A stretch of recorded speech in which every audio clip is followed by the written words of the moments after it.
Good morning बच्चों। आज हम पढ़ेंगे लेसन नंबर 4 दीवानों की हस्ती। दीवानों की हस्ती। दीवाने जो मस्ती में अपना जीवन जीते हैं। हस्ती यानी सामर्थ्य, उसकी शक्ति। इस कविता का भावार्थ देखिए और फिर जो आगे क्वेश्चनों के आंसर बताएंगे। हम दीवानों की क्या हस्ती है, आज यहाँ कल वहाँ चले।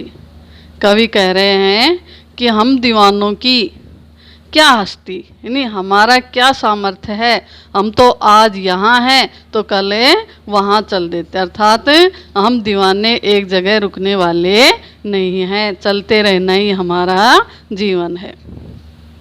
मस्ती का आलम साथ चला, हम धूल उड़ाते जहाँ चले। कवि कहता है कि हम जहाँ भी चलते हैं धूल उड़ाते हुए नहीं, मस्ती के साथ बेरोक टोक के जो अपनी मस्ती में चले जाते हैं, तो वहीं पर क्या होता है, मस्ती का आलम साथ चला, हमारे साथ मस्ती का आलम चलता है, अर्थात मौज मस्ती हमारे साथ रहती है। जहाँ भी जाते हैं वहाँ मौज मस्ती अपने साथ लेके जाते हैं, यानी वहाँ के लोगों को अपनी मौज से उन्हें भी प्रसन्न कर देते हैं।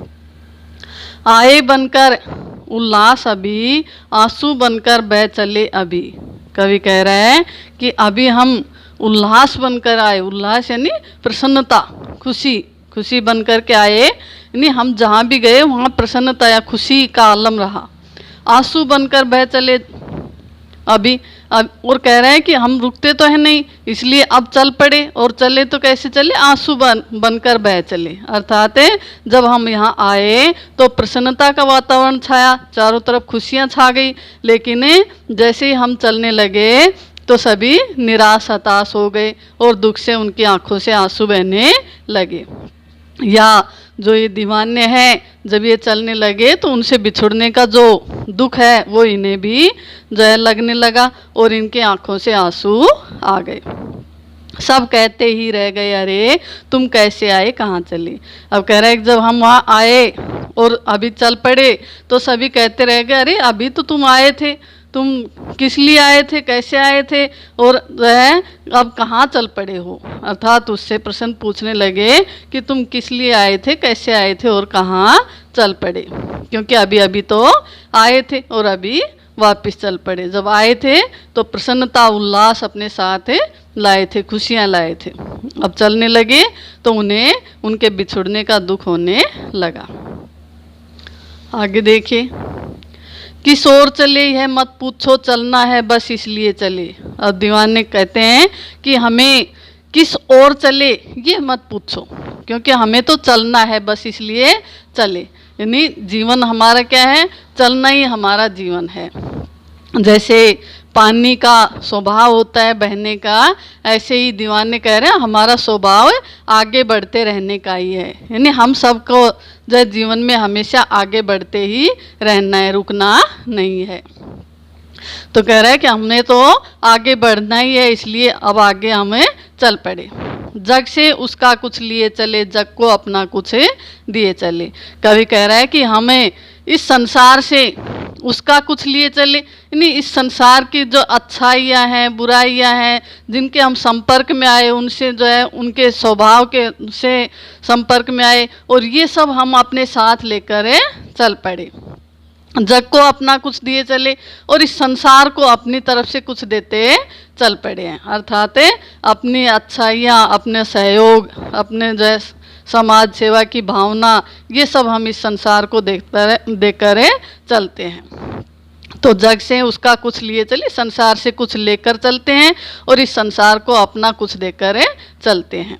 दो बात कही दो बात सुनी, कुछ हंसे और फिर कुछ रोए। अब कह रहे हैं कि हम जिनसे भी मिले उनसे दो अपनी बात कही और दो उनकी बातें सुनी, यानी अपने मन की बातें उनको बताई और उनकी बातें हमने सुनी। कुछ हंसे और फिर कुछ रोए। अब जो है किसी ने सुख भरी बातें बताई जिन्हें सुन करके या जिन्हें जो है जान करके हमें खुशी हुई, इसलिए हमें हंसे, और फिर कुछ रोए, इन्हें कुछ दुख भरी जो है बातें सुनी और उस दुख में दुखी होकर के हम उनके साथ रोए भी। तो कुछ हंसे और कुछ रोए।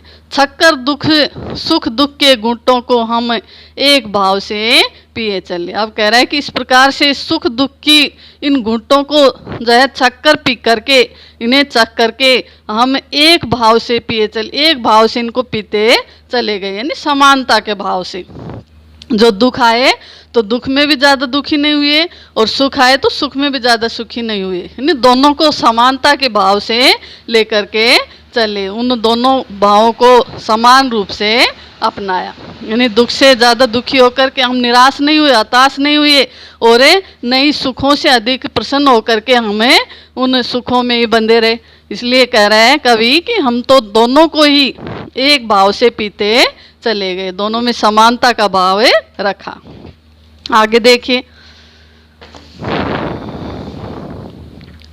हम भिखमंगों की दुनिया में स्वच्छंद लुटाकर प्यार चले, हम एक निशानी सी उर पर ले असफलता का बाहर चले।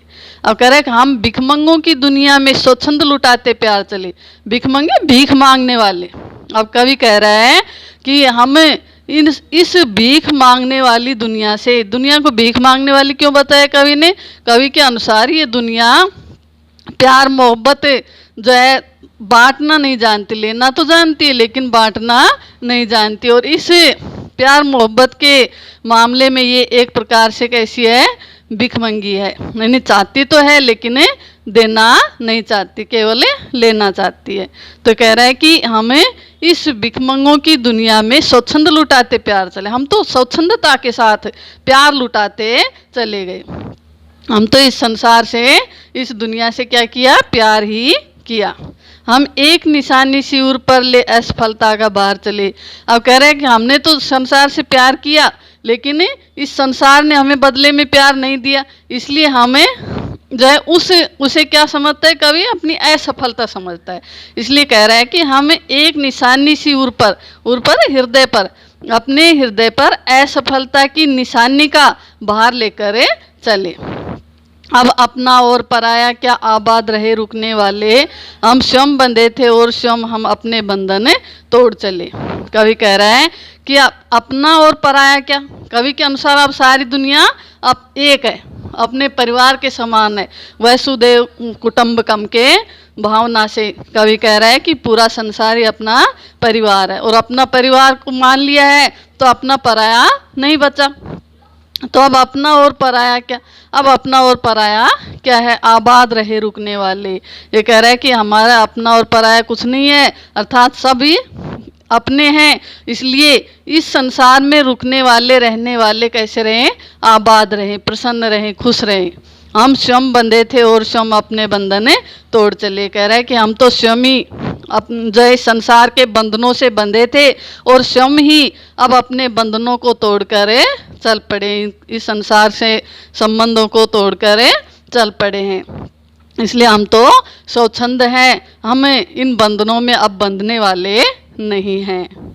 इस प्रकार से भगवती चरण वर्मा ने इस कविता का जो है, इस कविता के माध्यम से हमें बताया कि हमें भी जीवन में इन दीवानों की तरह प्रसन्नचित रहना चाहिए, सभी के सहयोग की भावना रखनी चाहिए, सब पर प्यार लुटाना चाहिए, और अपने पराये की भावना को छोड़ करके पूरे संसार को एक मान करके वसुदेव कुटुंबकम की भावना को अपनाना चाहिए।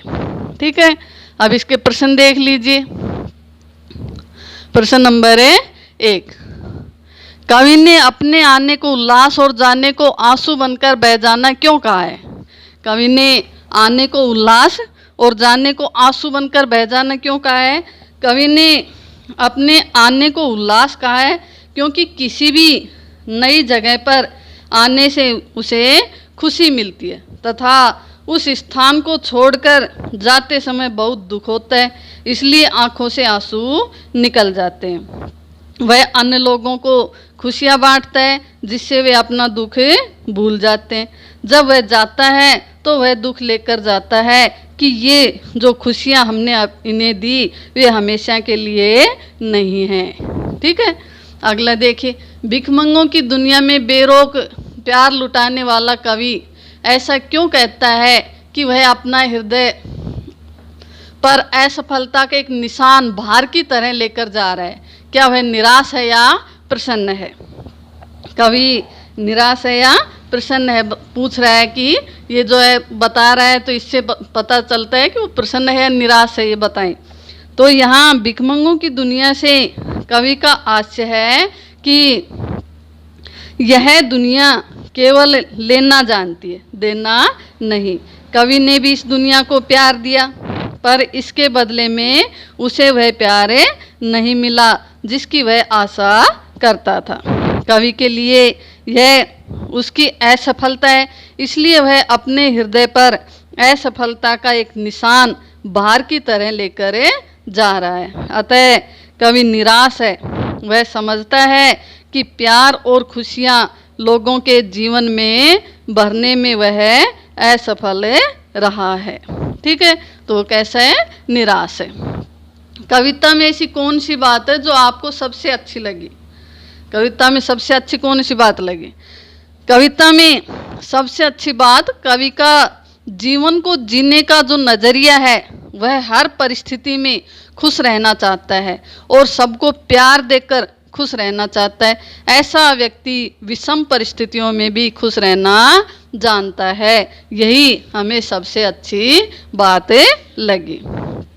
आगे देखिए, जीवन में मस्ती होनी चाहिए, लेकिन कब मस्ती हानिकारक हो सकती है, सहपाठियों के बीच चर्चा कीजिए। अगर मस्ती से हमको और दूसरों को कुछ भी थोड़ा बहुत फायदा हो रहा है, कुछ अच्छा मिल रहा है, तो मस्ती होनी चाहिए। परंतु जब मस्ती से केवल नुकसान है तो मस्ती हानिकारक है, अपने लिए भी और दूसरों के लिए भी। ठीक है, थैंक यू बच्चों, धन्यवाद।